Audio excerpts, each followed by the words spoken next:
नमस्कार विद्यार्थी मित्रांनो, मी मीरा भोपाळे स्वागत करते तुमचं जय हिंद पाठशाला या यूट्यूब चॅनलमध्ये। दररोज रात्री आपण 9 वाजता मराठी व्याकरणाचा अभ्यास करत आहोत। तर आत्ता चॅनलला सबस्क्राईब करा आणि जास्तीत जास्त गरजू, मेहनती आणि जिद्दी विद्यार्थ्यांपर्यंत हा व्हिडिओ पोचवा। आज आपण मराठी व्याकरणामधील विभक्ती, कारकार व उपपदार्थ काय असतात याचा सविस्तर व खोलपणे अभ्यास करणार आहोत। चला तर मग सुरुवात करूया आजच्या व्हिडिओला। आता विभक्ती म्हणजे काय, तर वाक्यातील नाम किंवा सर्वनाम यांचा क्रियापदाशी किंवा इतर शब्दाशी जोडलेला संबंध ज्या विकारांनी किंवा कारकांनी दाखवला जातो त्याला आपण विभक्ती म्हणतो। विकार किंवा कारक ही गोष्ट मात्र लक्षात ठेवायची, कारण या एका शब्दावर आपला आयोग फसवत असतो। मग हे विभक्ती काय आहे, तर दापा तर्खडकर म्हणजेच दादुवा पांडुरंग तर्खडकर म्हणतात की विभक्ती ही संस्कृतमधून मराठीत आलेली आहे। मराठीत 8 विभक्त्या आहेत, ज्यामध्ये 7 विभक्त्या ह्या संख्यात्मक आहेत आणि एक संबोधन विभक्ती आहे जी एकवचनात प्रत्यय लागत नाही अशी आहे। त्यानंतर प्रथमा विभक्तीला सुद्धा प्रत्यय लागत नाही, त्याचबरोबर द्वितीया व चतुर्थी सारखेच प्रत्यय लागतात। पण जेव्हा द्वितीया हे कर्माला लागते तर चतुर्थी प्रत्यय हे क्रियेचा संबंध दर्शवणाऱ्या कारकाला लागत असते। ही गोष्ट मात्र लक्षात ठेवायची। त्याचबरोबर पंचमी व सप्तमी प्रत्यय दोन्हीही वचनात समान असतात। षष्टीला कारकार्थ नसतो। हे तर झालं विभक्तीविषयी। पण कारकार्थ किंवा प्रत्यय किंवा उपपदार्थ काय आहे, तर आपण विभक्तीचा प्रत्यय बघूत। प्रत्यय म्हणजे आपल्याला सर्वांनाच माहीत आहे, वाक्यातील नाम किंवा सर्वनाम यांच्या क्रियेशी व इतर शब्दांशी संबंध हा अक्षर, नी आणि वर्णांनी जोडला जातो, त्याला विभक्ती प्रत्यय म्हणतात। मग या प्रत्यय हा शब्द आहे का? नाही। त्याचबरोबर स्वतःचा त्याला अर्थ आहे का? नाही। शब्दाचा परस्पर संबंध दर्शवितात फक्त, आणि स्वतंत्र येतात का? तर नाही, सर्वनामाला किंवा नामाला जोडूनच येत असतात। त्यानंतर केव्हाही विशेषणाला किंवा क्रियाविशेषणाला जेव्हा प्रत्यय जोडून येतात ते काय असतात, तर सर्वलिंगी समान असतात। पण अपवाद कोणता आहे, तर षष्टी आहे। नामाच्या वचनाप्रमाणे ते बदलत असतात प्रत्यय। त्याचबरोबर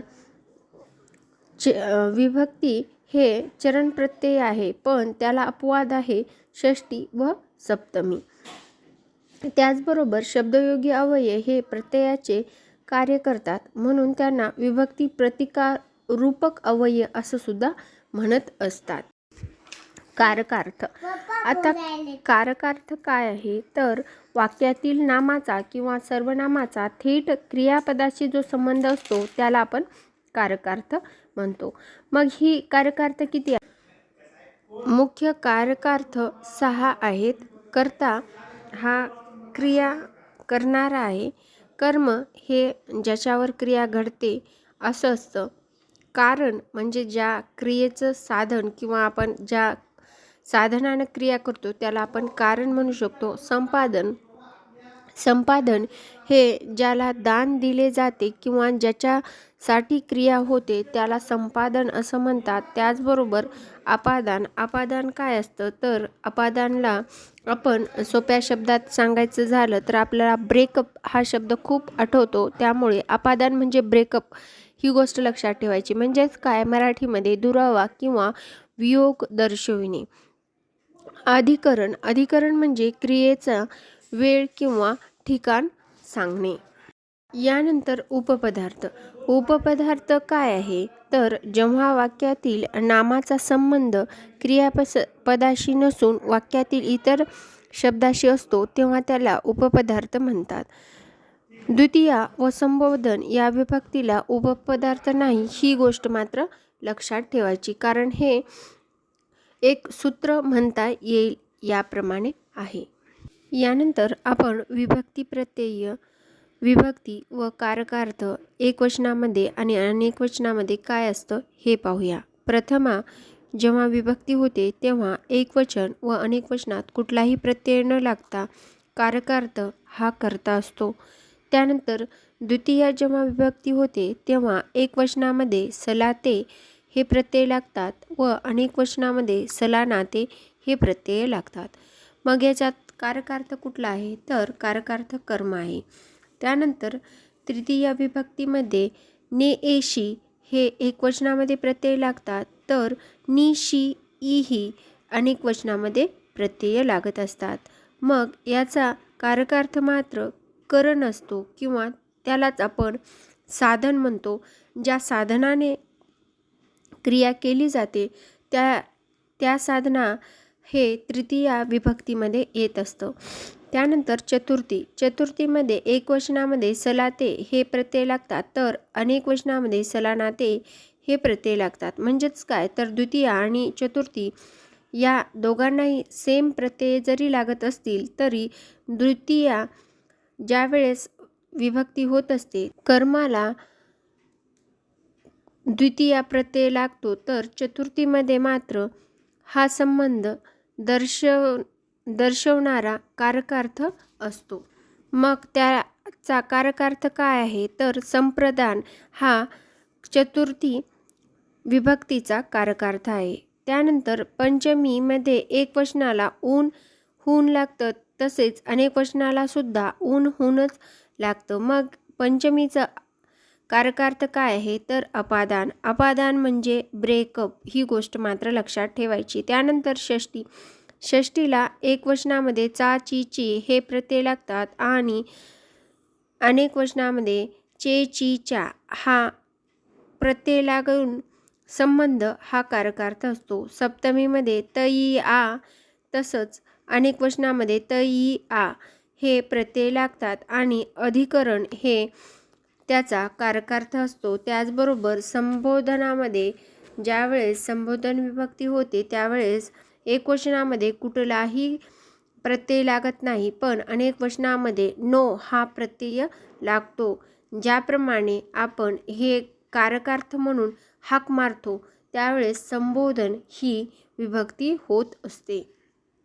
त्यानंतर विभक्तीमध्ये एक विकिरण आणि साध्वीकरण अशी एक कन्सेप्ट आहे ज्यामध्ये शब्द असतो ज्याच्या पाठीमागं षष्ठी जर प्रत्यय येऊन तृतीया प्रत्यय आला तर विभक्तीचं सवीकरण होत असतं आणि ज्यावेळेस शब्द येऊन त्याच्या पाठीमागं सप्तमी प्रत्यय येतो त्यानंतर जर षष्ठी प्रत्यय आला तर साधीकरण ही विभक्ती होत असते. त्यानंतर सामासिक विभक्ती काय आहे तर सामासिक विभक्तीमध्ये दोन समानाधिकरण विभक्ती व व्याधिकरण विभक्ती असे दोन विभक्तीचे प्रकार पडतात. ज्यामध्ये समानाधिकरण ज्यावेळेस विभक्ती होत असते त्यावेळेस दोन्ही पदे एकाच विभक्तीतली असतात. जसं की महादेव हे कसं आहे महान असा देव हे एकाच प्रथमा विभक्तीतले